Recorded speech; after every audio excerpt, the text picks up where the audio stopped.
Keith Haring fue alguien que aportó algo a la escena del arte contemporáneo, aportó algo a la escena del street art, o simplemente fue alguien que tuvo suerte.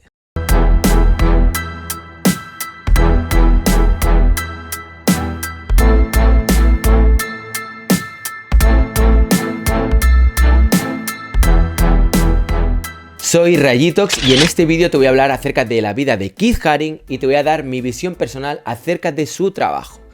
Eso sí, antes te invito a que si no te has suscrito a mi canal, dale a suscribirte, dale a la campanita y así podrás estar al corriente de todo lo que voy haciendo, que básicamente está focalizado en lo que es arte contemporáneo. También te invito a que le des al botón me gusta si todavía no lo has hecho. Y ya, sin más dilación, empezamos a hablar de Keith Haring. Keith Haring nace en 1958 en Reading, Pensilvania, y es el mayor de 3 hermanas, que casualmente las 3 empiezan por K. Obviando eso y obviando el hecho de que habían elegido la letra K, que en Estados Unidos K es sinónimo de Ku Klux Klan, bueno, en fin. Otro dato curioso que me llama la atención de los Haring es el hecho de que pertenecían a la Iglesia Unida de Cristo y que Keith Haring, cuando luego era más joven, se afilió al Jesus Movement, al movimiento de Jesús. O sea, bastante cristianos. A esto le añadimos lo siguiente. Y es un padre que es ingeniero, pero que le gusta un montón dibujar, es dibujante amateur. Keith Haring, que está, pues eso, nació en el 58, pues ha pasado todos los 60, seguramente, como todos los niños de la época, delante de la pantalla del televisor. Este es un Werner. Y este es usted. No lo vea con tanta gente. Compre un Werner con UHF incorporado y véalo con los suyos. Viendo dibujos animados de los Looney Tunes, de Snoopy, de Walt Disney, y todo eso obviamente hizo mella. Añádele que tu padre es un dibujante amateur y hay material y tal, pues seguro que le afectó un montón. El hecho de que sea homosexual y que se haya criado en una ciudad como Kurztown, que es una pequeña localidad cerca de Reading, Pensilvania, yo creo que hace que Keith Haring, en cuanto puede, emprenda el vuelo y salga de ahí y se vaya a estudiar arte comercial en la Escuela de Arte Comercial de Pittsburgh.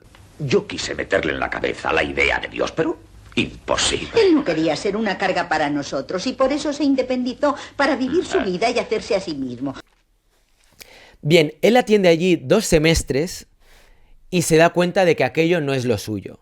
Es cierto que luego trabajó durante un tiempo también como becario, como asistente, como queráis llamarlo, y también es verdad que durante ese tiempo tiene acceso a un montón de artistas y que de alguna manera también afectan su trabajo. Por ejemplo, Pierre Alechinsky, yo creo que seguramente fue una gran influencia en lo que es su trabajo. También podríamos hablar de que hay un libro, El espíritu del arte, que al parecer también le influenció muchísimo y que hizo que él decidiera dedicarse al arte contemporáneo. No sin antes pegarse un buen tiempo recorriendo Estados Unidos haciendo autostop. ¿Y cómo financiaba sus viajes? Pues vendiendo camisetas. Hacía camisetas, por ejemplo, con lemas anti-Nixon, que era en aquel momento el tema de Nixon estaba muy presente en la sociedad norteamericana. Y con eso y alguna que otra camiseta más y tal, pues él iba ganando el dinero para poder ir tirando e ir viajando. ¡Corte Inglés! ¡Corte Inglés! Aquí no debe ser los 5 euros. ¡Oiga! ¡Oiga! ¡Sale bronca!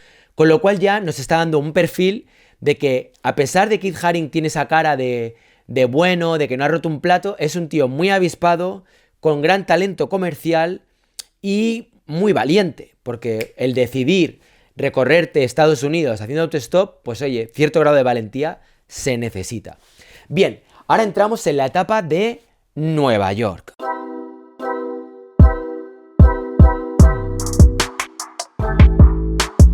Keith Haring llega a Nueva York en los 80. ¿Y qué está pasando en Nueva York en los años 80?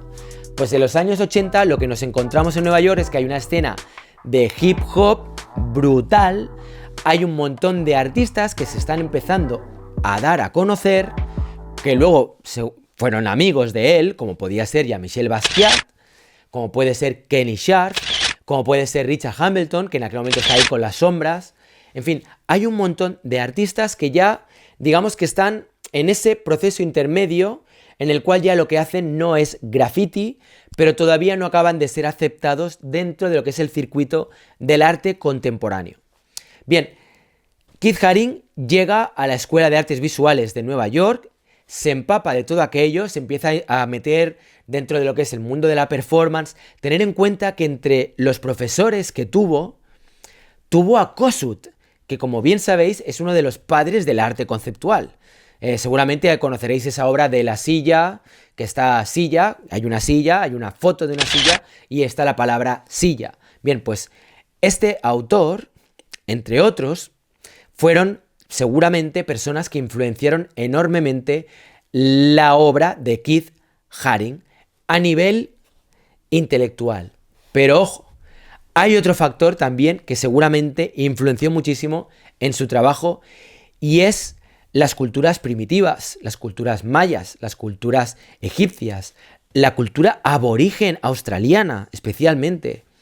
Todas esas culturas mezclado con los dibujos animados que había mamado de pequeño, más sus ganas de llegar a hacerse un hueco dentro de lo que es el arte contemporáneo, le llevaron a parir una idea que a mí personalmente me parece brillante.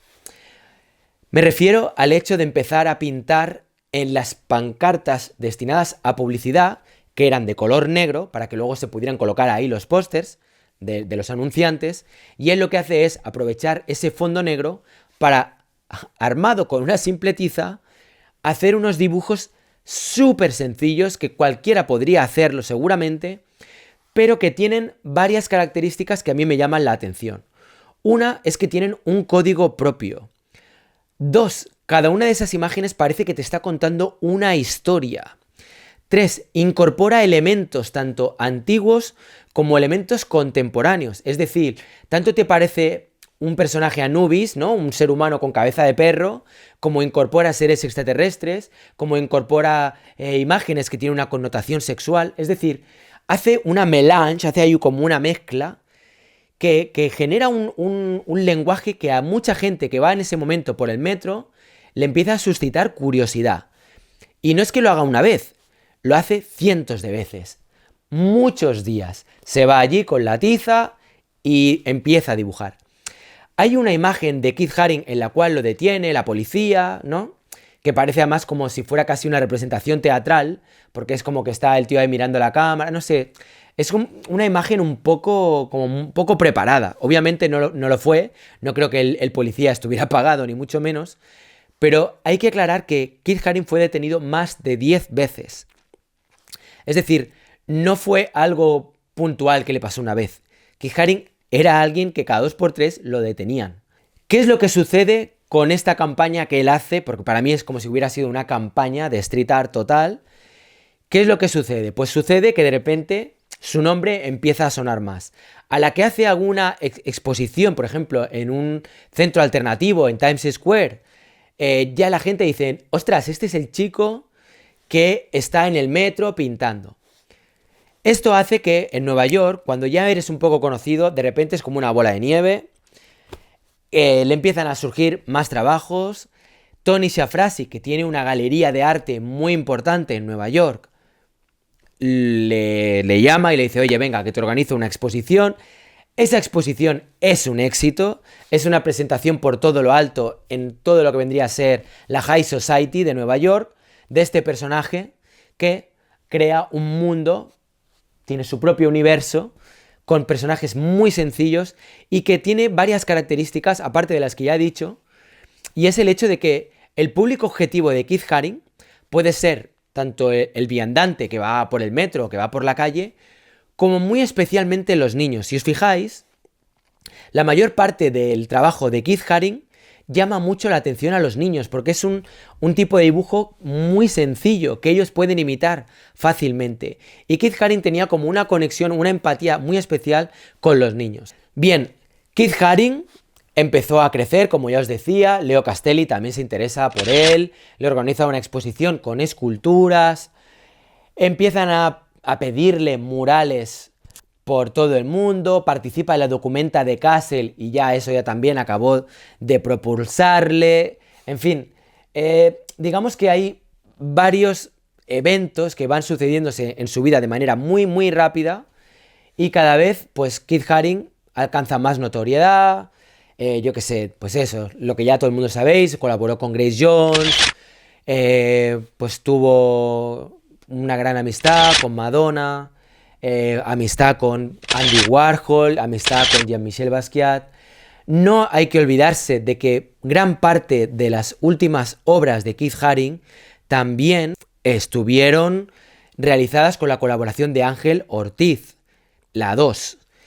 Ángel Ortiz era de alguna manera el que ayudó a hacer toda esa especie de rellenos donde de repente había un horror vacui total y todo lo que era la imagen estaba completa hasta el final.